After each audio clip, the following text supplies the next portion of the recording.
Usai divonis bebas Pengadilan Negeri Kelas 1A Palembang, Eni, bekas terdakwa dugaan kasus penipuan dan penggelapan mengajukan gugatan.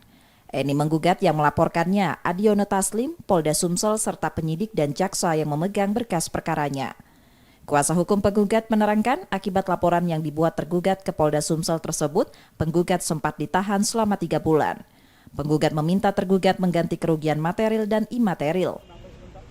Pada hari ini kami mengajukan gugatan perbuatan menghukum terhadap yang melaporkan klien kami yaitu Adiono Taslim. Kemudian juga kami menuntut Kapolri, CQ Kapolda, kemudian Kejaksaan Agung, CQ, Kejaksaan Tinggi, dan Kejaksaan Negeri Palembang. Karena kami merasa dalam proses penyidikan dan klien kami ini tidak profesional sehingga diputus bebas. Penggugat sebelumnya dilaporkan ke Polda Sumsel terkait penipuan dan penggelapan hingga menjadi terdakwa.